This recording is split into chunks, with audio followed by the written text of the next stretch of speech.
முருகன் அருளால் அனைவரும் நன்றாக இருப்பீர்கள்.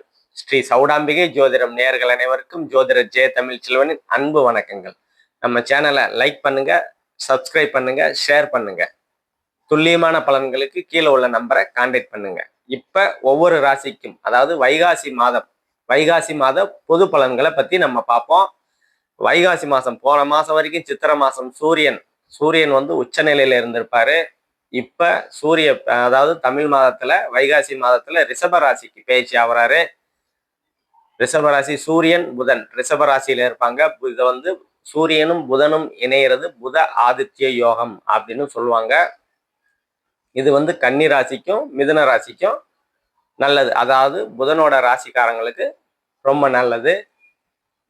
அதே மாதிரி மிதுன ராசியில குரு பகவான் ஒரு 17 நாள் இருப்பாரு. அதுக்கப்புறம் கடகத்துல உச்ச நிலையில 12 வருடங்களுக்கு ஒரு முறை நிகழக்கூடிய உச்சம், அதாவது குரு பகவான் உச்சம் அடையக்கூடியது 12 வருடங்களுக்கு ஒரு முறை நிகழக்கூடிய நிகழ்வு இது. இந்த மாதத்துல ஒரு 17 நாள் மட்டும்தான் மிதுனத்துல இருப்பாரு. அதுக்கப்புறம் கடக ராசிக்கு குரு உச்சம் அடைவார். சுக்கிரன் வந்து மிதுன ராசியில தான் இருப்பாரு. ஒரு 23 நாள் மிதுன ராசியில இருப்பாரு. அதன் பிற்பாடு அவரும் கடக ராசிக்கு வந்துருவாரு. கேது பகவான் வந்து சிம்ம ராசியிலையும், ராகு பகவான் கும்ப ராசியிலையும் இருப்பாரு. அதே மாதிரி சனி பகவான் மீன ராசியில இருப்பாரு சனி பகவான். அதே மாதிரி செவ்வாய் வந்து ஆட்சியா தன்னோட வீட்டுல ஆட்சி பலமா மேச ராசியில இருப்பாரு. 30 நாளும் அங்கதான் இருப்பாரு. இதுதான் இந்த மாதத்திற்கு, அதாவது வைகாசி மாதத்திற்கு உண்டான கிரக நிகழ்வுகள். இதை வச்சு ஒவ்வொரு ராசிக்கும் இந்த மாதம் பொது பலன்கள் எப்படி இருக்குது, ஒவ்வொரு ராசிக்கும் தனித்தனியா பார்ப்போம். கடகராசி நேயர்கள் அனைவருக்கும் வணக்கம். கடகராசி இப்பதான் வந்து ஒரு வருஷமா கொஞ்சம் நல்லா இருக்கிறீங்க.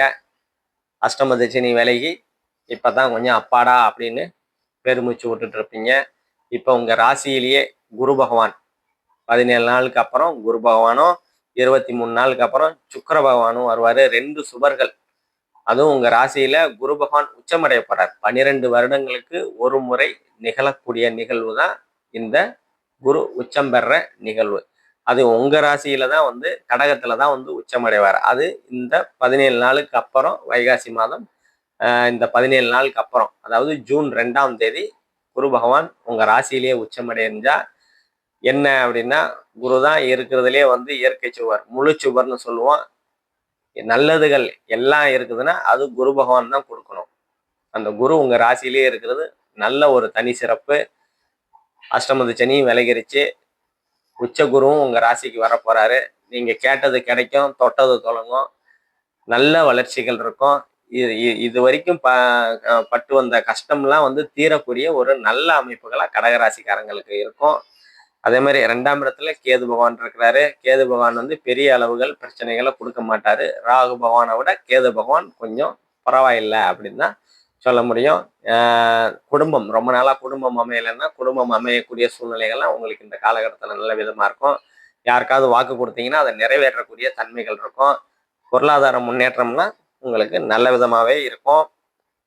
அதே மாதிரி மூன்றாம் இடத்துக்கு சனி பார்வை இருக்கிறதுனால தைரியம், வீரியம், வெற்றி விஜயஸ்தானம் சொல்லுவோம். தைரியங்களை கொஞ்சம் குறைக்கத்தான் செய்வாரு. ஆனாலும் அந்த குரு பயிற்சிக்கு அப்புறம் அந்த சனி பகவானை பார்க்கறதுனால அதையும், அந்த வீரியத்தையும் சனி கொஞ்சம் குறைச்சிப்பாரு. உங்க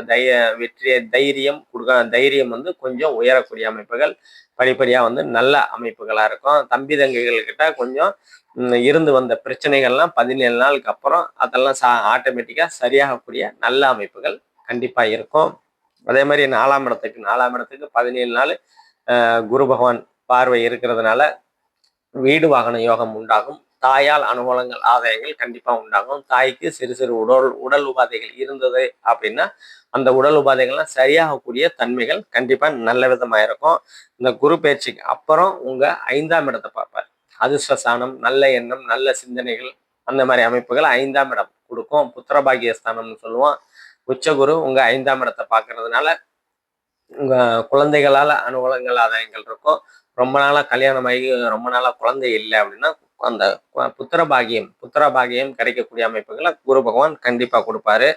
அதே மாதிரி இப்ப 6ஆம் இடத்தை குரு பகவான் பார்க்கறதுனால வேலைகள்லாம் நல்லாவே இருக்கும். வேலைகள் இருந்து வந்த கருத்து வேறுபாடுகள், பிரச்சனைகள்லாம் சரியாகக்கூடிய ஒரு அற்புதமான தன்மைகள் இருக்கும். வளர்ச்சிக்கான கடன்களை கொடுக்கக்கூடிய அமைப்புகள் உங்களுக்கு நல்ல விதமா இந்த மாதம் இருக்குது. அதே மாதிரி குரு பயிற்சிக்கு அப்புறம் உங்க ராசிக்கு 7ஆம் இடத்தை குரு பகவான் பார்ப்பாரு.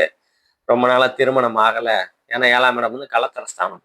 ரொம்ப நாளா திருமணம் ஆகல.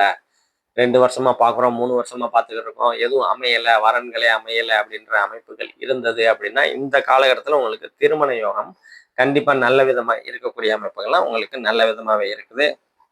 அதே மாதிரி உங்க ராசிக்கு 8ஆம் இடத்தை ராகு பகவானை இதுவரைக்கும் குரு பகவான் பார்த்ததுனால பெரிய பாதிப்புகள் எதுவும் இல்லை, தடை தாமதம் எதுவும் இல்லை. ஆனா இந்த குரு பயிற்சிக்கு அப்புறம் 8ஆம் இடத்துல இருக்கிற ராகு பகவான் உங்களுக்கு கொஞ்சம் தடை தாமதங்களை கொடுக்கத்தான் செய்வாரு.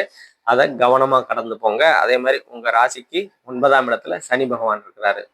தந்தையால் அனுகூலங்கள் ஆதாயங்கள்லாம் இப்ப தந்தையால உங்களுக்கும் அவங்க தந்தைக்கும் பிரச்சனை, கருத்து வேறுபாடு அப்படி இருந்ததுன்னா அதெல்லாம் குரு பயிற்சிக்கு அப்புறம் குரு அதாவது சனி பகவான் வந்து குரு பார்வையில வந்துருவாரு குரு பயிற்சியில அப்புறம். அதனால தந்தைக்கும் உங்களுக்கு இருந்து வந்த கருத்து வேறுபாடுகள், தடை தாமதங்கள்லாம் சரியாகக்கூடிய அமைப்புகள்லாம் உங்களுக்கு நல்ல விதமாக இருக்கும். அதே மாதிரி 10ஆம் இடம் உங்க ராசிக்கு 10ஆம் இடத்துல செவ்வாய் இருக்கிறதுனால உங்க ராஜ யோகாதிபதினு சொல்லுவோம் செவ்வாய. அவரு உங்க ஸ்தான பலமா இருக்கிறாரு. அதனால தொழில்ல இருந்து வந்த பிரச்சனைகள்லாம் சரியாகி தொழில்ல வளர்ச்சிகள் அடையக்கூடிய முன்னேற்றங்கள், வளர்ச்சிகள்லாம் இந்த காலகட்டத்தில் உங்களுக்கு நல்ல விதமா இருக்கும். அதே மாதிரி 11ஆம் இடம் வந்து நல்ல விதமாவே இருக்குது. சூரியன், புதன் இருக்கிறாங்க. உங்க 2ஆம் அதிபதி 3ஆம் அதிபதி 12ஆம் அதிபதி தான் இருக்கிறாங்க. லாபங்கள் வரக்கூடிய நல்ல சூழல்கள் இருக்கும். தொழில்ல ஒருபடி முன்னேறக்கூடிய அமைப்புகள், அதனால லாபங்கள் பெருகக்கூடிய அமைப்புகள்லாம் உங்களுக்கு கடகராசிக்காரங்களுக்கு நல்லாவே இருக்குது. அதே மாதிரி 12ஆம் இடத்துல குருவும் சுக்கிரனும் இருக்கிறாங்க. வெளிநாடு ரொம்ப நாளா வெளிநாடு போய் சம்பாதிக்கணும், வெளிநாடு போகணும்னு நினைக்கிறேன், பாஸ்போர்ட் கிடைக்கல, விசா கிடைக்கல, ஏதாவது ஒரு பிரச்சனையாவே இருக்குது அப்படின்னா அந்த வெளிநாடு போய் சம்பாதிக்கக்கூடிய ஒரு நல்ல அமைப்புகளை குரு பகவானும் சுக்கிர பகவானும் 12ஆம் இடத்துல இருக்கிற குரு சுக்கிர பகவான் கண்டிப்பா கொடுப்பாங்க. நல்ல விதமா போய் வரக்கூடிய அமைப்புகள் இருக்கும். ஏற்றுமதி இறக்குமதி பிசினஸ் பண்ணிக்கிட்டு இருக்கிறவங்க, இந்த ஓடிக்கொண்டே தொழில்கள், ஆட்டோ ஓட்டுறது, லாரி ஓட்டுறது, பஸ் ஓட்டுறது, இந்த ஓடிக்கொண்டே நகர்ந்து கொண்டே இருக்கும் தொழிலை செய்யக்கூடியவங்க எல்லாருக்குமே நல்ல வளர்ச்சிகள் இந்த காலகட்டத்தில் உங்களுக்கு கண்டிப்பா இருக்கும். இப்போ நம்ம சொன்னது எல்லாமே பொது பலன்கள் தாங்க. துல்லியமான பலன்கள் வேணும் அப்படின்னா கீழே உள்ள நம்பரை கான்டாக்ட் பண்ணுங்க. நன்றி, வணக்கம்.